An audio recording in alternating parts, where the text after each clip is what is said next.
الحمد لله نحمده ونستعينه ونستغفره ونعوذ بالله من شرور أنفسنا ومن سيئات أعمالنا. من يهده الله فلا مضل له ومن يضلل فلا تجد له وليا مرشدا. ونشهد أن سيدنا إيماننا قدوتنا حبيبنا طبيبنا وطبيب أرواحنا محمد الذي أرسله بالحق بشيرا ونذيرا وداعيا إلى الله بإذنه وسراجا منيرا. أما بعد আমার সাথে সবাই পড়বেন আউযু বিল্লাহি মিনাশ শাইতানির রাজীম। বিসমিল্লাহির রহমানির রহিম। বিতাড়িত মুরদুর শয়তান থেকে পানা যাচ্ছি পরম করুণাময় আল্লাহ তাআলার অশেষ মেহেরবানিতে শুরু করছি। وَقَضَى رَبُّكَ أَلَّا تَعْبُدُوا إِلَّا إِيَّاهُ وَبِالْوَالِدَيْنِ إِحْسَانًا إِمَّا يَبْلُغَنَّ عِندَكَ الكبر أحدهما أو كلاهما فلا تقل لهما أف ولا تنهرهما وقل لهما قولا كريما.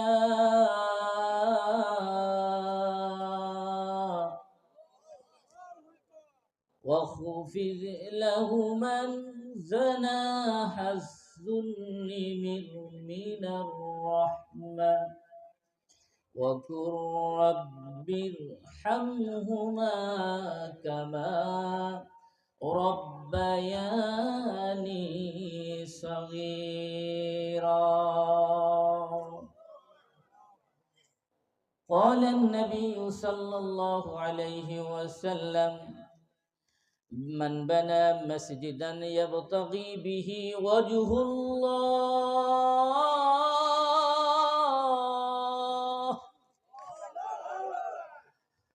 بنى الله بيتا في الجنة.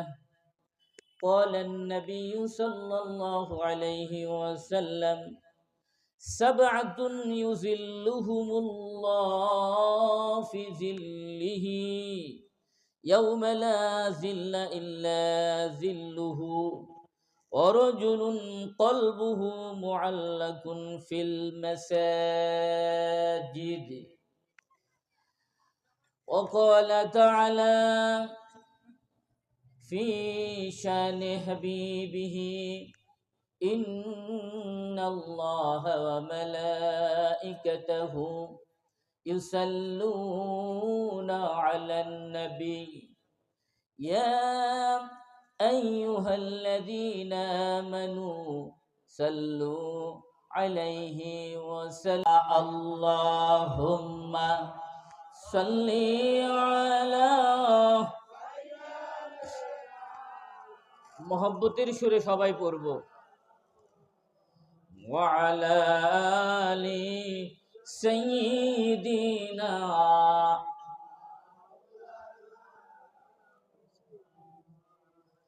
হাজারো ব্যথা বেদনার পরে ফিরে আসনি তুমি আপন ঘরে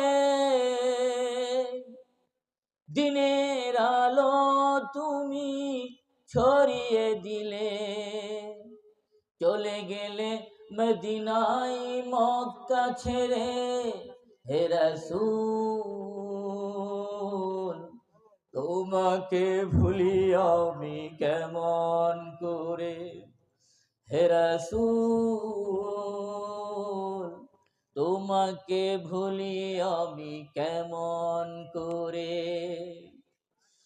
খেয়ে না খেয়ে দিন প্রচারের কাজে নিজেকে দিয়েছ বিলিয়ে, তায়েফের কাফেরেরা চিনল না সে আলো, দুষ্ট ছেলেদের পিছু দিল লেলিয়ে। খেয়ে না খেয়ে দিন প্রচারের কাজে নিজেকে দিয়েছ বিলিয়ে, তায়েফের কাফেরেরা ছিল না সে আলো, দুষ্ট ছেলেদের পিছু দিল লেলিয়ে। পাথরের আঘাতে ক্ষত বিক্ষত হয়ে সারা শরীর থেকে রক্ত ঝরে, হে রাসূল তোমাকে ভুলি আমি কেমন করে। আল্লাহুম্মা সাল্লি আলা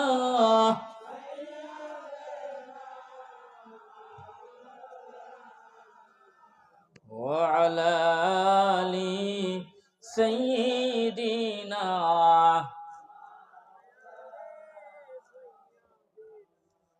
লা ইলাহা ইল্লাল্লাহ, জোরে লা ইল্লাল্লাহ, লা ইলাহা ইল্লাল্লাহ, লা ইলাহা ইল্লাল্লাহ, লা ইলাহা ইল্লাল্লাহ, লা ইলাহা ইল্লাল্লাহ,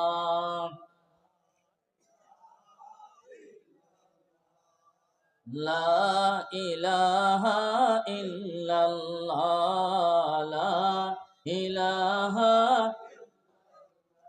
যার দিলে আছে আল্লাহর ভয়, বলবেন আমার সাথে, যার দিলে আছে আল্লাহর ভয়, আল্লাহ আল্লাহ তারাই কয়। যার দিলে বাদান কোন আল্লাহ আল্লাহ। ওই আহার নিদিরা ভালো লাগে না, আহার নিদিরা ভালো লাগে না, মুখে জপে এক আল্লাহ, আল্লাহ আল্লাহ আল্লাহু আল্লাহ। জিকির করেন আর আসতে থাকেন, আল্লাহ আল্লাহ আল্লাহু আল্লাহ, আল্লাহ আল্লাহ আল্লাহু আল্লাহ, আল্লাহ আল্লাহ আল্লাহু আল্লাহ, আল্লাহ আল্লাহ আল্লাহু আল্লাহ, আল্লাহ আল্লাহ আল্লাহু আল্লাহ, আল্লাহ আল্লাহ আল্লাহু আল্লাহ, আল্লাহ আল্লাহ আল্লাহু আল্লাহ, আল্লাহ আল্লাহ আল্লাহু আল্লাহ।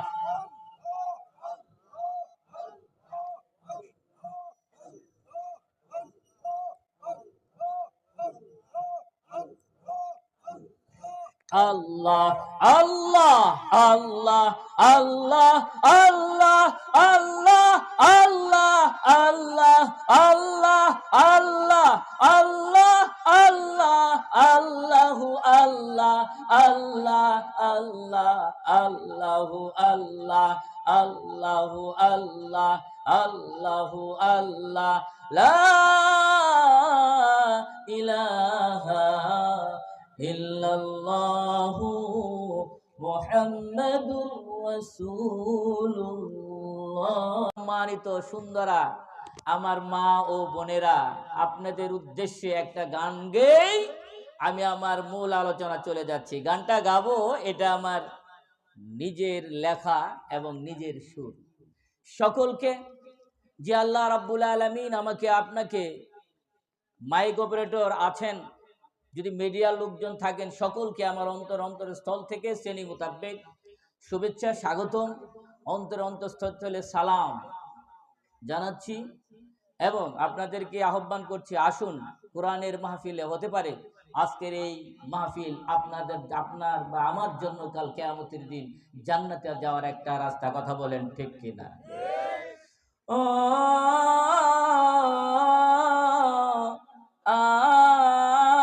মাদের জন্য উৎসর্গ করলাম, আপনারা রাগ করেন না, আপনাদের জন্য বলবো ইনশাল্লাহ।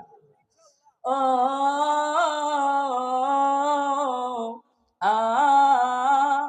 ও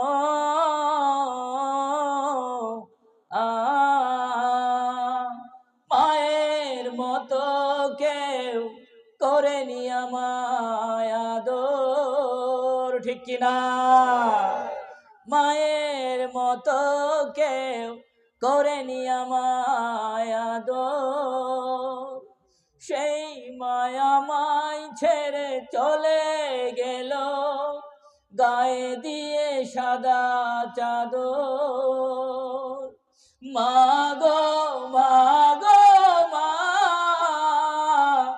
মাগো মাগো মা,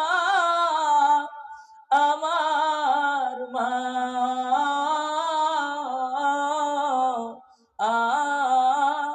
ও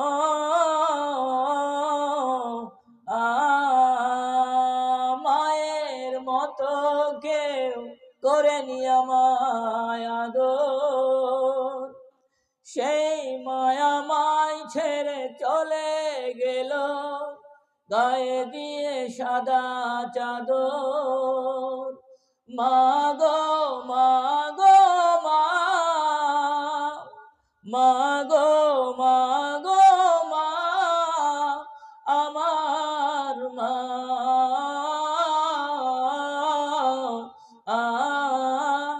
ও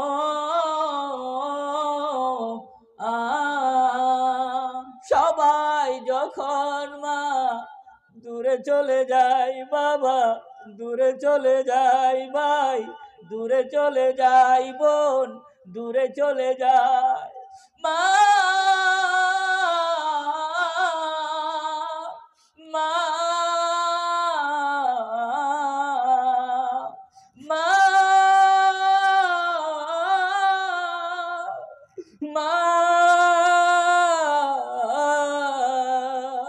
সবাই যখন মা দূরে চলে যায়, মা দূরে চলে যায়, মাই তো সেদিন এসে কাছে টেনে নেয়, মা কাছে টেনে নেয়, ঠিক কিনা?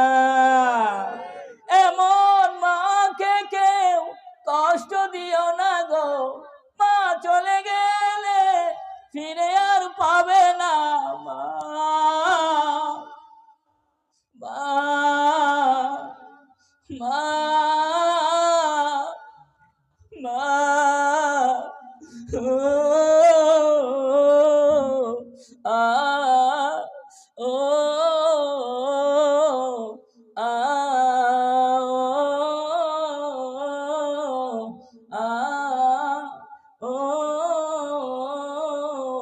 ও মায়ের মতো কেউ করেনি আমায় আদর, সেই মায়া মাই ছেড়ে চলে গেল গায়ে দিয়ে সাদা চাদর। মাগো মাগো মা, মাগো মাগো মা, আমার মা,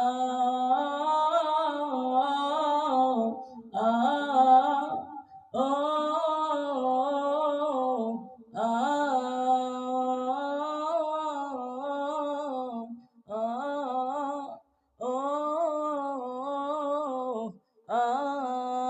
বলি আল্লাহুম্মা আমিন। ও যুবক, আমি যখন আসলাম তখন অনেক যুবক আমাকে অভ্যর্থনা করে নিয়ে এসেছে। আমি যুবকদের আজকে মা চিনিয়ে যাব, বাবা চিনিয়ে যাব। আমার ভাইরা, যুবক যারা আছেন তারা আমার পাশে আছেন, আল্লাহর শপথ করে বলছি আজকের এই দোয়া কবুল হবেই হবেই হবেই ইনশাআল্লাহ। আমার ভাইরা, একটু খেয়াল করুন, এই কোরআনটা সম্পূর্ণ কার কথা? জোরে সুরে বলেন, কার কথা? আল্লাহর কথার মধ্যে কি মিথ্যা কথা হতে পারে? আমার ভাইরা, সেই কোরআন থেকে আমি আপনাদের সামনে বনি ইসরাইলের 23 এবং 24 নম্বর আয়াত তেলাওয়াত করেছি। আল্লাহর রাসূলের অসংখ্য হাদিস থেকে সহিহ বুখারীর 234 নম্বর হাদিস আমি তেলাওয়াত করেছি। আর একটা হাদিস আমি পড়েছি সহিহ বুখারী শরীফের 172 নম্বর হাদিস পড়েছি। আল্লাহ যদি তৌফিক দেয় তাহলে আমি এই হাদিস এবং আয়াতের আলোকে কিছু কথা বলার চেষ্টা করব। আর আমি আপনারা সবাই আল্লাহ যেন এই আয়াত এবং হাদিসের আলোকে আমার আল্লাহ আমল করার জন্য তৌফিক দান করে, বলি আল্লাহুম্মা আমিন। কোরআন শরীফ সবার ঘরে আছে কি নাই? আসলে কিন্তু আপনারা তেলাওয়াত করেন, তেলাওয়াত করেন, কোরআন তেলাওয়াত করেন কিনা কথা বলেন। কবি বলেন, কোরআন শরীফটা আছে তুলা, গল্পের বইখানা থাকে খোলা, সিনেমা টিভিতে বাঁধা জীবন, চুল পেকে সব হয়ে গেল, তাও সে মানে না কোরআন। কোরআন শরীফটা আছে তুলা, গল্পের বইখানা থাকে খোলা, সিনেমা টিভিতে বাঁধা জীবন, চুল পেকে গেল তবু হলো না রে হুশ। হে মানুষ, হে মানুষ, ঠিক কিনা? মানুষ যখন মারা যায় মাইক থেকে আওয়াজ আসে, একটি সুখ সংবাদ, অমুক পাড়ার অমুক ব্যক্তি মারা গেছে। তখন হয়তো কোরআনটা আমরা নিয়ে যাই, কোরআনটা নিয়ে যখন কোরআনটা ধরি, মাকড়সা বাধা পেতেছে, আল্লাহ ডিম পারছে, তারপর কোরআন শরীফ পড়ি, কিন্তু দৈনিক কোরআন শরীফ পড়া হয় না, কথা বলেন ঠিক কিনা? এই জন্য আল্লাহ রাব্বুল আলামিন বলেছেন, এই নামে একটা গ্রন্থ কোরআন, যে কোরআনের মধ্যে কোনো সন্দেহ নাই, যে কোরআনের মধ্যে কোনো কিছু মিথ্যা বানোয়াট নাই। এই কোরআনকে যারা ইত্তেবা করবে, কোরআনকে যারা মেনে চলবে, তাদের কোনো ভয়ের কোনো কারণ নাই, চিন্তার কোনো কারণ নাই।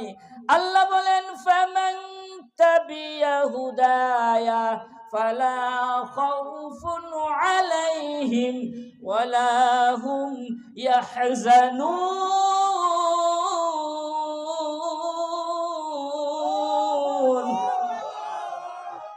এই কোরআনের মধ্যে বিভিন্ন দিক নির্দেশনা আছে কি নাই? মায়ের কথা বলা আছে কি নাই? বাবার কথা বলা আছে কি নাই? পিপড়া নামে সূরা আছে কি নাই?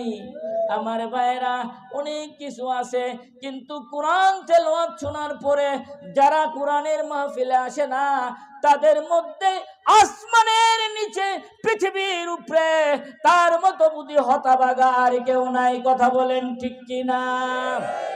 আল্লাহ বলেন, ইন্নামাল মুমিনুনাল্লাযীনা ইযা যুকিরাল্লাহু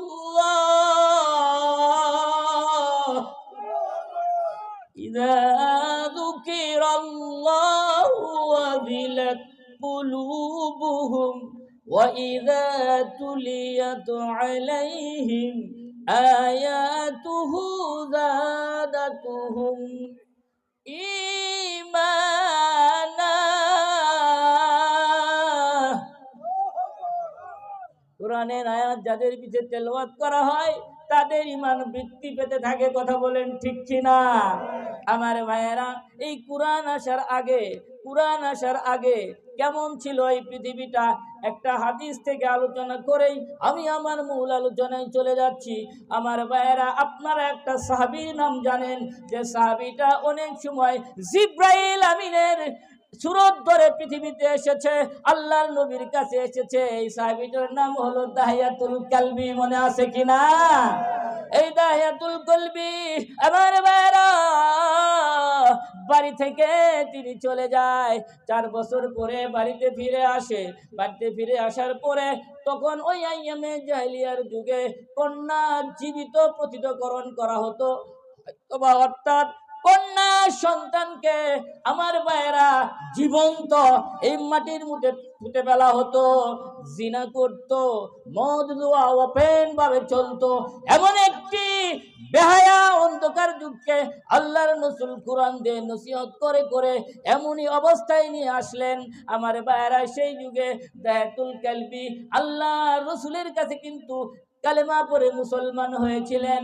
দাহিয়াতুল কালবি কান্দে, চোখের পানি ঝরঝরে কান্দে, চোখ দিয়ে পানি পড়ে। আল্লাহর রাসূল বলে, ও দাহিয়াতুল কালবি, তুমি কেন কান্দো? কান্না করো, চোখ দিয়ে কেন পানি পড়ে?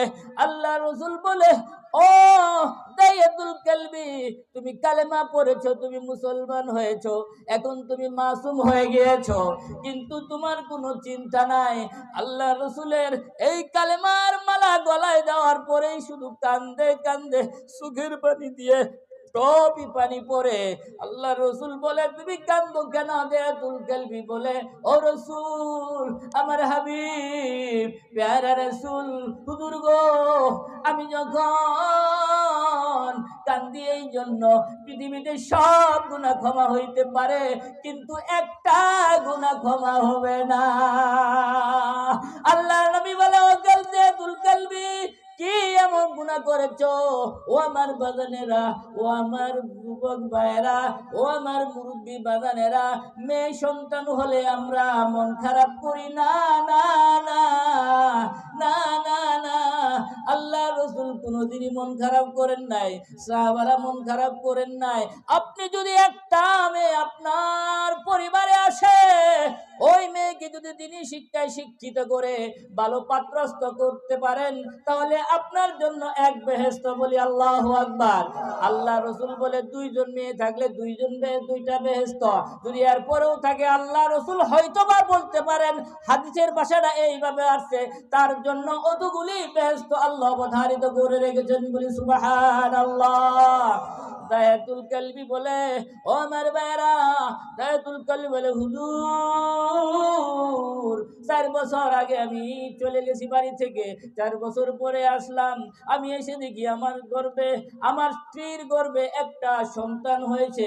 সন্তানটা হলো মেয়ে। আমি আমার স্ত্রীকে বললাম, তুমি কেন এই সন্তানকে মারো নাই? তুমি কেন সন্তানকে হত্যা করো নাই? তুমি কেন কবরস্থ করো নাই? দাহিয়াতুল কালবির স্ত্রী বলেন, ও হুজুর, স্বামী গো, তুমি আমার সন্তানের দিকে একবার চেয়ে দেখো, কত সুন্দর চেহারা তার, কত সুন্দর চেহারা তার। তার নাম কি রাখছ? এই সুন্দর চেহারা থাকার কারণে আমি তার নাম রেখেছি জামিলা। বলি আল্লাহু আকবার। আমার ভাইরা, এই জামিলা আস্তে আস্তে কি করবেন, রাত্রিবেলায় ঘুমাইছেন, কিন্তু দাহিয়াতুল কালবি চিন্তা করতেছেন কি করবেন, কি করবেন, কি করবেন। একদিকে দাহিয়াতুল কালবির স্ত্রী, আর একদিকে তার বাবা দাহিয়াতুল কালবি, মাঝখানে জামিলাকে সুজানো হয়েছে। আস্তে আস্তে বড় হয়েছে, 4-5 বছরের মেয়ে। এইবার সকাল হয়ে গেল, ভোরবেলায় ডাক দিয়ে বলেন, ও জামিলার মা, ওকে সুন্দর করে সাজিয়ে দাও, ওকে সুন্দর করে গোসল করাও, আমাকে দিয়ে দাও, ওকে নিয়ে যা বক্কা খাইতে যাইব। আল্লাহু আকবার বলি। আমার ভাইরা, এইভাবে ঘুরে ঘুরে দায়াতুল কালবি তার কন্যা সন্তানটিকে নিয়ে এমনই ভাবে নিয়ে তাই তিনি পাহাড়ের দিকে চলে গেলেন। পাহাড়ের দিকে গিয়ে তাকে গর্ত খুঁড়তেছেন। মেয়েকে বলতেছেন ওই দিক দিয়ে খেলোই, এবং খেলতেছে মেয়ে। আবার আসে বলতেছে আব্বা গো কার জন্য গর্ত খুঁড়তেছ? কই শুনবি না, একটু পরে জানতে পারবি, তুই যা খেলগা। এইবার করে যখন গর্ত করে শেষ হয়ে গেল, দায়াতুল কালবি ডাক দিয়ে বললেন মা গো আয় কি দেখা যায় এই গর্তের মধ্যে যখন এইবারে উকি দিল দায়াতুল কালবির ওই মেয়ে জামিলা, তখন পিছন থেকে দায়াতুল কালবি তাকে ধাক্কা দিয়ে গর্তের মধ্যে ফেলে দিল। আল্লাহু আকবার বলি। আমার ভাইরা, সন্তান কান্দে আর ডাক দিয়ে বলে বাবা গো আমাকে মাইরো না, আমি তোমাকে এতদিন বাবা বলে আমি চিনি নাই, বাবা বলে বলছি, তোমাকে দেখতে পারি নাই। বাবা গো আমাকে এইভাবে মাইরো না, প্রয়োজন হলে আমি ভিখারি হয়ে চেয়ে খাবো গো বাবা, আমাকে তুমি এইভাবে মাইরো না, আমাকে ছেড়ে দাও, আমি তোমাকে বাবা বলে উঠতো, আমি আর বাবা বলে তোমাকে আমি আর বলবো না। দায়াতুল কালবি কোনো কিছু না শুনে তিনি তাকে জীবনস্থ করে দিলেন, জীবিত কবর তাকে দিয়ে দিলেন। আমার ভাইরা, জীবিত কবর দিলেন, দেওয়ার পরে তিনি চিন্তা বাড়ি থেকে আসতেছে আর এই চিন্তা করতেছে। দায়াতুল কালবি হুজুরকে বলে হুজুর এই একটা আমি কাজ করেছি, এইটা বোধহয় আল্লাহ আমাকে ক্ষমা করবে না। সুবহানাল্লাহ। আল্লাহর নবী বলেন ও দায়াতুল কালবি, যখন তুমি এই কাজটা করেছো তখন তুমি না ঈমান আনয়ন করো নাই, তখন তুমি ছিলে বেদিন। এখন যখন তুমি ঈমান আনয়ন করছো, তাহলে এখন তুমি পাক্কা মুসলমান হয়ে গেছো, আল্লাহ তোমাকে ক্ষমা করে দিতে পারেন। কথা বলেন ঠিক কিনা?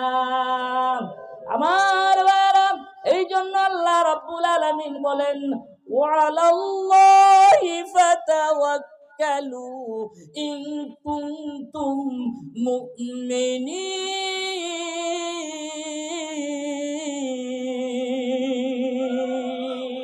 আল্লাহ ডাক দিয়ে বলেন ও মুমিন,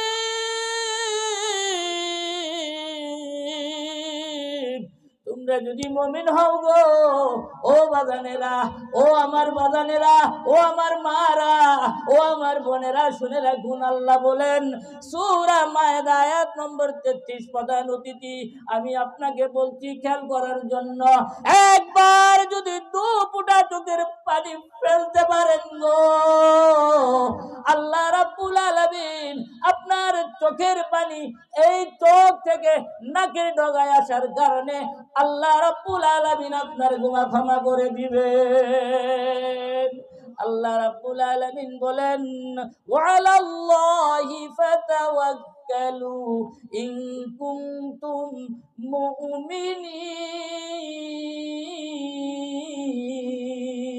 মুমিনিন। বলি আল্লাহু আকবার। আমার ভাইরা, আমরা ভরসা করব কার উপর? আর একটু জোরে কার উপর? আর একটু জোরে কার উপর?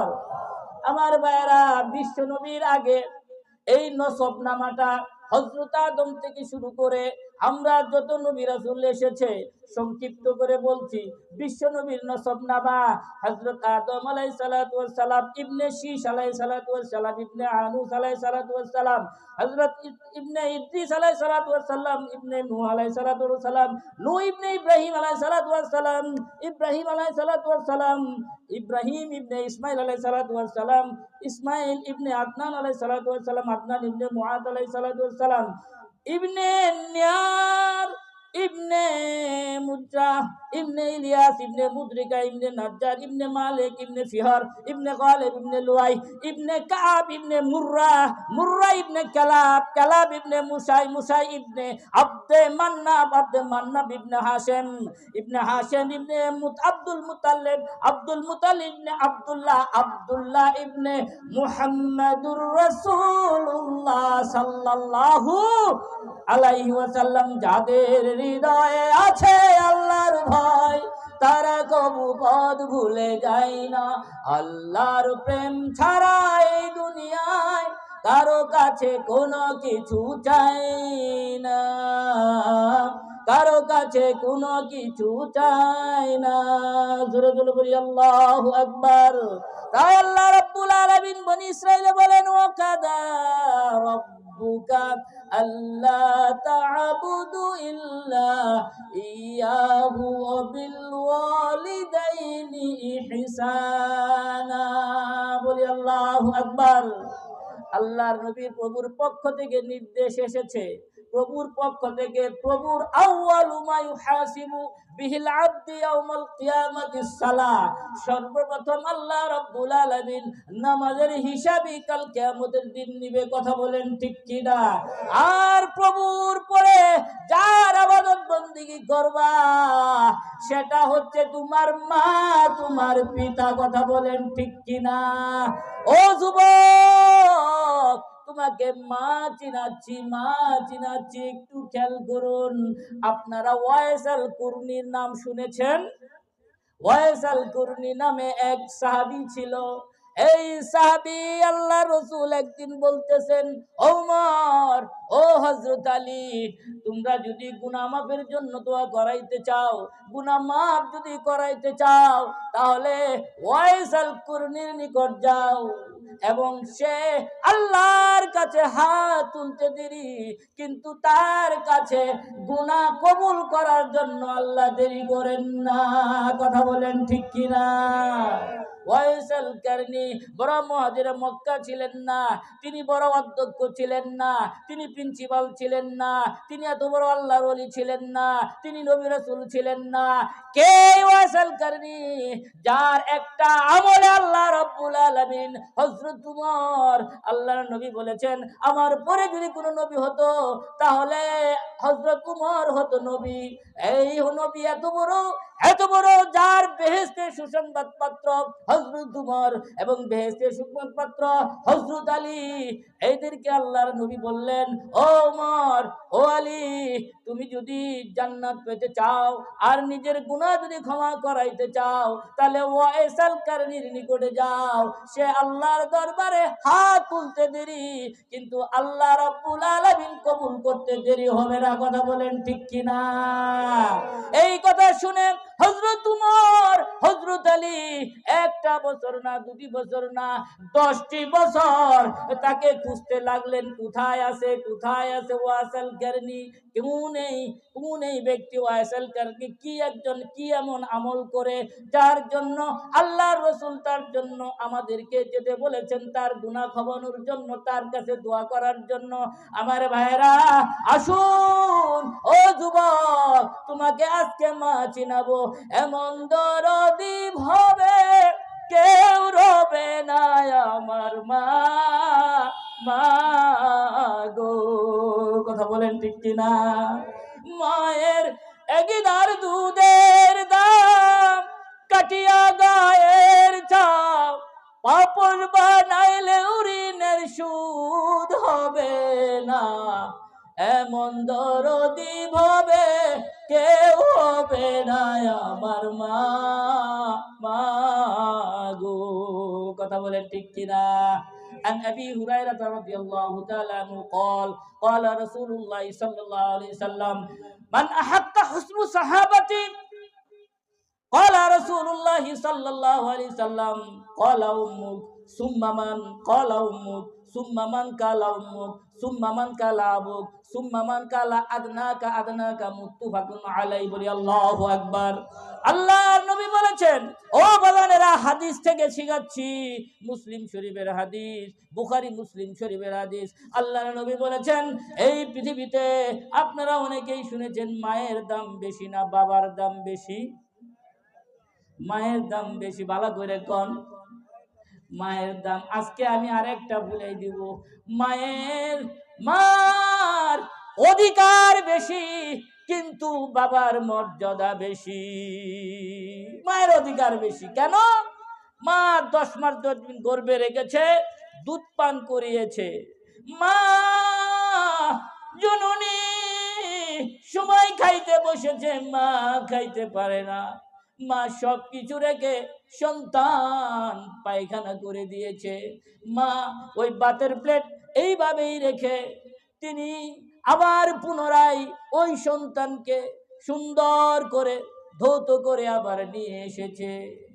ওই মা সারা আর হতভাগী ভুক্তভোগী মা সারা এই পৃথিবীতে আর কেউ বলতে পারবে না। কথা বলেন ঠিক কিনা? প্রসব বেদনা, এমন বেদনা, কলিজা ছিঁড়ে যাচ্ছে। মা জননী আমার, ওই মা, যে মা ওই ব্যথা পেয়েছে সে মা ছাড়া আর কেউ বলতে পারবে না। কথা বলেন ঠিক কিনা? বাবা এত কষ্ট করে রোদ্রে বৃষ্টিতে আল্লাহ ভিজে অনেক কামাই রোজগার করে নিয়ে এসেছে। বাবাও কিন্তু মর্যাদার দিক থেকে বেশি। আল্লাহ রাব্বুল আলামিন বলেন, রাদার রাব্বি ওয়া সাকাতাল ওয়ালিদাইন, মাতা পিতার সন্তুষ্টি আল্লাহর সন্তুষ্টি। জোরে জোরে বলি আল্লাহু আকবার। আমার ভাইরা, কে এই ওয়াইসাল কারনী? একদিন খুলাফায়ে হযরত উমর রাদিয়াল্লাহু তাআলা আনহু, তার আমলে অনেকে হাজী সাহেবের আপনারা যেভাবে বসে আছেন এইভাবে বসে তিনি দাঁড়িয়েছেন, বলছেন আপনারা সবাই বসেন, আপনারা কি ওয়াজ করুন কি চিনেন? কই কে এই ওয়াজ করুনি? ওই ইয়ামেন অঞ্চলের কর্ণ বংশের বংশের ওয়াজ করুনি। কয় হ্যাঁ আমি চিনি। সে কেমন লোক?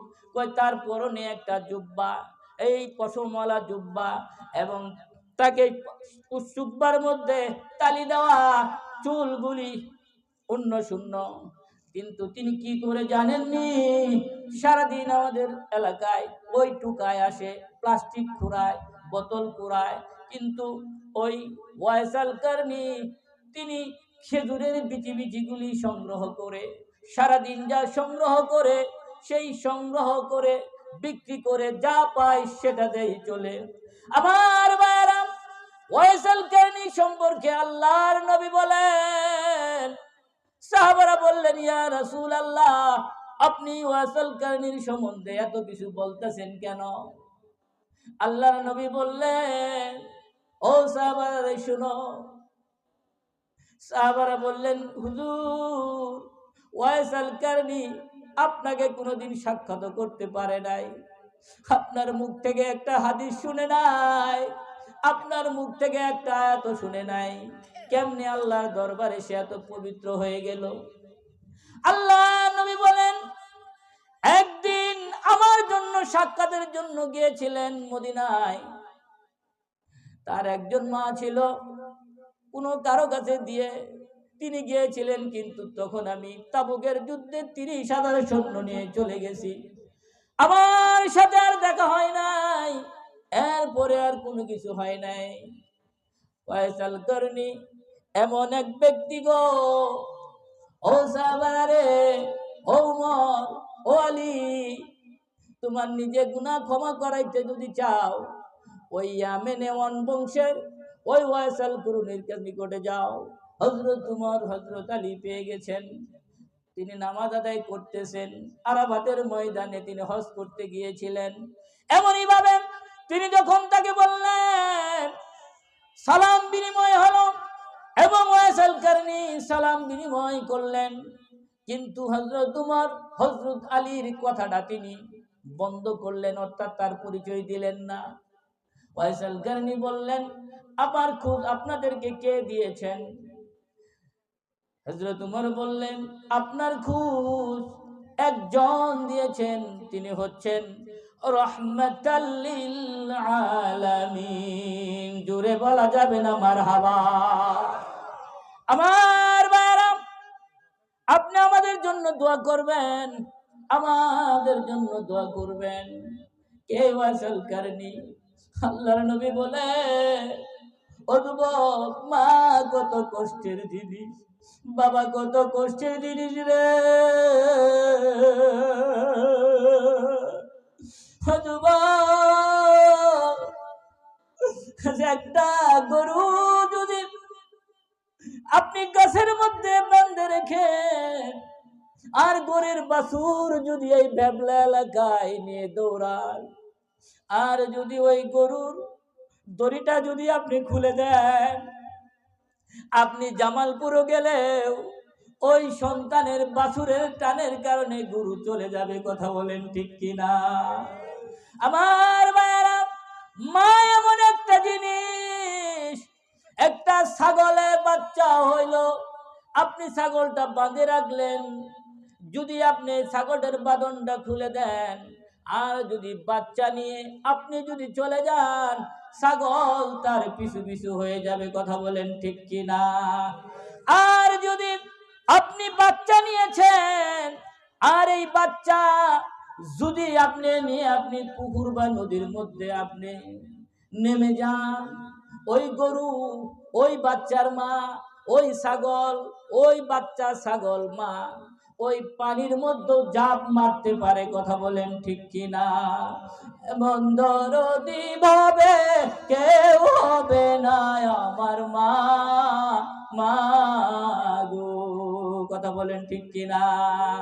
ওয়াইসাল কারণী আল্লাহর নবী বলেন, ও সাহাবারা রে, ওয়াইসাল কারণীর কেউ ছিল না একটা মাত্র মা ছাড়া, মারও কেউ ছিল না ওয়াইসাল কারণী ছাড়া। আমার ভাইরা সারাদিন ওই টুকায়ের মতো ওই বিচি বিচি সংগ্রহ করে যা পায় তাই নিয়ে ওই তা কি করে মার কাছে যায়, নিজেই রান্না করে নিজেই সবকিছু করে মাকে খাওয়ায়, তিনি খায়। ওই ঢাকার বুকে যারা ঢাকা গেছেন, ও প্রধান অতিথি ভাইয়েরা যারা আছেন, মেহমানেরা শুনে যান, শুনেন যান, কোনা কোরআন আপনাকে কি বলে একটু শুনে যান। ওই যে আমি দেখেছি ওই ঢাকা শহরে ইট ভাঙ্গে ছোট বাচ্চা গাড়ির মধ্যে রাখে, মা জননী ওই বাচ্চাকে ছেড়ে দেয় না। কথা বলেন ঠিক কিনা? আমার বাবা এইভাবে করে করে ওয়াইসাল কারণী এমনই ভাবে তিনি যখন খাওয়া দাওয়া সবকিছুই করে যখন তিনি ছুটে যায় আরেক জায়গায়, মা ছিল অন্ধ, মা ছিল অন্ধ, মা ছিল বৃদ্ধ। এই বৃদ্ধ মাকে নিয়ে যেই জায়গায় যা, ওই বৃদ্ধ মাকে কাঁধে নিয়ে ওয়াইসাল কারণী ঘুরে ঘুরে বেড়ায়। বলি মারহাবা। ওয়াইসাল কারণী এইভাবে করে মাকে যখন ঘুমিয়ে দেয় তখন তিনি ইবাদত বন্দেগী শুরু করে।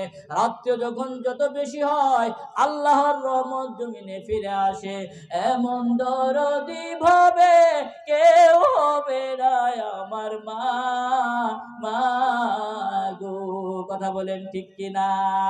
মার কথা তিনজনের দোয়া আল্লাহর দরবারে কবুল হয়। খেয়াল করবেন, কয়জনের দোয়া? তিনজনের দোয়া। একটু কথা বলবেন আমার সাথে, তিনজনের দোয়া কবুল হয়। 1 নম্বর মাতা পিতার দোয়া, 2 নম্বর মাজলুম ব্যক্তির দোয়া, 3 নম্বর মুসাফিরের দোয়া। কথা বলেন ঠিক কিনা? মা যদি একবার দোয়া করে তার তীরের মতো আল্লাহর দরবারে লেগে যায়। আমার ভাইরা, বনি ইসরাইলের এক আবেদ, নাম তার জুরাইস। একটু খেয়াল করবেন, একটু খেয়াল করবেন। এই মাইকের আওয়াজ যাদের কাছে যাচ্ছে একটু শুনে নেন, একটু শুনে নেন, একটু শুনে নেন। আমার ভাইরা, জুরাইস নামে এক ব্যক্তি ছিল, বনি ইসরাইল আবেদ ছিল। আমার ভাইরা, এই আবেদ মাঠের মধ্যে একটা যুক্তিঘর বেঁধে তিনি সেই জায়গায় ইবাদত বন্দেগী করতেছে। মায়ের দোয়া কিভাবে কবুল হয় এটা বোঝানোর জন্য 2টি হাদিস আমি আপনাদের সামনে বলবো। মায়ের দোয়া কিভাবে কবুল হয়ে যায় আল্লাহর কাছে, দেখেন জ্বলন্ত প্রমাণ। আমার ভাইরা, জুরাইস, বনি ইসরাইলের জুরাইস নামে এক আবেদ ছিল। শুধু আল্লাহর নামাজ পড়তো, আল্লাহ আল্লাহ করতো এবং নামাজ পড়তো।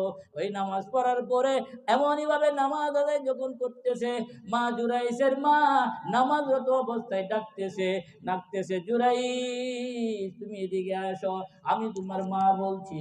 জুরাইস তো নামাজে চলে গেছে, এখন কি করবে? একবার না, দুবার না, 3 বার ডাক দিলেন, জুরাইস আমি তোমার মা বলছি, তুমি আমার ডাকে সাড়া দাও, আমি তোমার মা বলছি। জুরাইস এখন কি করবে? মা ডাক দিয়েছেন, আবার নামাজ আদায় করতেছে। এমত অবস্থায় মায়ের ডাক না শুনে জুরাইস সালাতটা নিয়মিতভাবে পড়লেন। বলি আল্লাহু আকবার। আমার ভাইরা, জুরাইসের মা আল্লাহর কাছে হাত তুলে দোয়া করলেন, রব্বুল আলামিন আমি জুরাইজের মা বলছি, আমি জীবিত অবস্থায় এই জুরাইজ যেন জিনাকারীদের অন্তর্ভুক্ত আমি না দেখে যেন না মরি। আল্লাহু আকবার। আল্লাহর দরবারে কবুল হয়ে গেল। কবুল হওয়ার পরে এই জুরাইজের ওই যুক্তিগরের মধ্যে এক রাখাল ছিল। রাখালটা বের হয়ে একটা সেই মাঠ থেকে একটা সুন্দরী যুবতী আসলো। ওই যুবতীর সাথে রাখাল মিলেমিশা করে তিনি অন্তঃসত্ত্বা হয়ে গেল। অন্তঃসত্ত্বা হওয়ার পরে বাচ্চা প্রসব হয়ে গেল। বাচ্চা প্রসব হওয়ার সাথে সাথে এলাকার লোকজন বলতেছে এইটা ওই অন্তর্মল যুদ্ধটি রাখাল ওই জুরাইজের কাছ থেকেই হয়েছে। ওই জুরাইজ ওই মাঠের মধ্যে যুক্তি করে রেখেছে, তাছাড়া আর কেউ হয় নাই।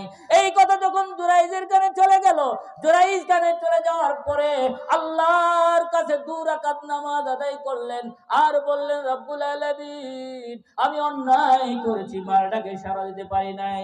আমি অন্যায় করেছি, মাটাকে সাড়া দিতে পারি না। আল্লাহ তুমি আমারে মাফ করো। আর এই মিথ্যা ওয়াদ আমার জন্য দিয়েছে আল্লাহ তুমি তো ভালো জানো। জুরাইজ এইটা বাহির থেকে যখন বাহির হলো, যখন ওই বাচ্চার মাঠে যখন সকল লোক তার কাছে চলে আসলো, বাচ্চার মাথায় হাত দিয়ে বলল, বাবা তুমি তো বলো তোমার বাবা কে? শিশু বলল, আমার বাবা রাখাল। বলি আল্লাহু আকবার। আর একটু জোরে বলি আল্লাহু আকবার। আমার ভাইরা সংক্ষিপ্ত করে নিচ্ছেন, হযরত বাইজিদ বুস্তামি রহমাতুল্লাহ আলাইহি মায়ের সেবা যদি করেন, দেখেন কি হয়, আল্লাহর দরবারে কেমন ভাবে কবুল হয়ে যায়। বাইজিদ বুস্তামি রহমাতুল্লাহ আলাইহির মা অসুস্থ অবস্থায় পড়ে আছে বিছানার মধ্যে। গভীর রাত, গভীর রাতের মধ্যে যখন বাইজিদ বুস্তামির যখন মা বললেন, বাবা বাইজিদ আমার পানি পিপাসা লাগছে, আমাকে তুমি পানি খাওয়াও। ঘরের মধ্যে বাইরের থেকে কোথাও পানি নাই, পানি নাই। পানি আনতে তিনি বাড়ি থেকে অনেক দূরে চলে গিয়েছে। অনেক দূরে যাওয়ার পরে তিনি চিন্তা করলেন মা বোধহয় ঘুমিয়ে গিয়েছে। বাস্তবে তাই যখন ঘরে ফিরে এলেন, মা ঘুমন্ত অবস্থায় আছে এবং ঘুমন্ত অবস্থায় আছে। বাইজিদ ডাক দিলেন না, বাইজিদ ডাক দিলে মার ঘুম ভেঙে যাবে, সারা রাত ঘুমায় নাই, অসুখ বৃদ্ধি হতে পারে। এমন তো অবস্থায় বাইজিদ এই গ্লাস খানা তার শিহরে নিয়ে দাঁড়িয়ে আছে। মা জননী যখন ঘুম ভাঙবে তখন তাকে পানি খাওয়াবে। বাইজিদ দাঁড়িয়ে আছে ওই যে আপনাদের মসজিদ, নতুন 2 বছর হলো মসজিদ। আমার ভাইরা এই মসজিদ নির্মাণকারীর জন্য আল্লাহ রাব্বুল আলামিন কি বলেছেন এই দিকে থাকলো। বাইজিদের মা এমনই ভাবে করলো, ওই ফালা আলাল্লাহি ফাতাওয়াক্কালু ইন কুনতুম মুমিনিন, আল্লাহর উপর যদি ভরসা করেন, আল্লাহর উপর যদি তাওয়াক্কাল করেন, আল্লাহ আপনার ফয়সালা করে দিবেন। আমি যদি এটা বলতে না পারি, আমার বাগানেরা আমাকে মনে করে দিবেন, কারণ কথা বলা অনেক কঠিন। আপনাদের বলে রাখতাম, ওই আয়াত বলেছি ফাতাওয়াক্কালু ইন কুনতুম মুমিনিন, যারা আল্লাহর প্রতি ভরসা করে আল্লাহ তার সব ফয়সালা করে দেয়। এই কথাটুকু এই হাদিসটুকু মনে করে দিবেন। আমি পরবর্তীতে বলবো, বাস্তবতা দিয়ে কথা বলবো ইনশাআল্লাহ। বাইজিদের মা শহরে দাঁড়িয়ে আছেন, ওই মিনার থেকে আওয়াজ উঠে আসলো, আল্লাহু আকবার,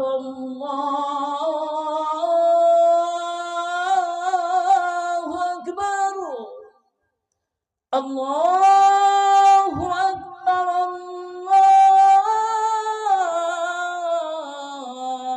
আল্লাহু আকবার, আসসালাতু খায়রুম মিনান নাওম। বলি আল্লাহু আকবার। বাইজিদের মার চোখের ঘুম ভেঙে গেল, চোখের ঘুম ভেঙে গেল।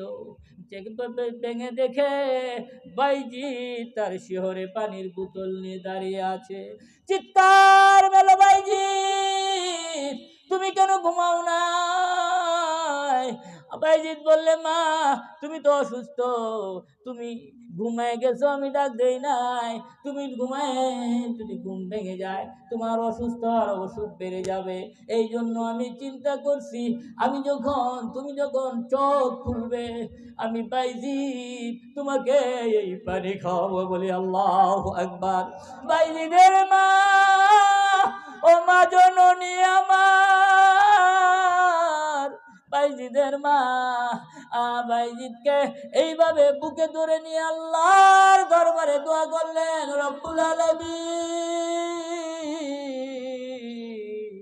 আমার বাইজিদ আমার জন্য দোয়া করলো, আমি বাইজিদের মা খুশি হয়ে গেছি। আল্লাহ গো, তুমি এই বাইজিদের জন্য খুশি হয়ে যাও, আমি মা হয়ে তোমার দরবারে দোয়া করি, এই বাইজিদকে সুলতানুল আরিফিন বানিয়ে দাও। বলি আল্লাহু আকবার। আমার ভাইরা, ওই মা জননী কার নাই, বাবা কার নাই জানি না গো, বাবা আমার নাই। আজকের প্রধান অতিথির মা আছে কিনা, বাবা আছে কিনা আমি জানি না, সভাপতির বাবা আছে কিনা, মা আছে কিনা আমি জানি না। আমার ভাইরা, এদের আপনাদের মধ্যে কার বাবা আছে কার মা আছে আমি জানি না। আল্লাহর নবী বলেন, ক্বালান নবী সাল্লাল্লাহু আলাইহি ওয়াসাল্লাম, সাবআতুন ইউযিল্লুহুমুল্লাহু ফি যিল্লিহি ইয়াওমা লা যিল্লা ইল্লা যিল্লিহি ওয়া রাজুলুন কলবুহু মুআল্লাকুন ফিল মাসাজিদ। বলি আল্লাহু আকবার।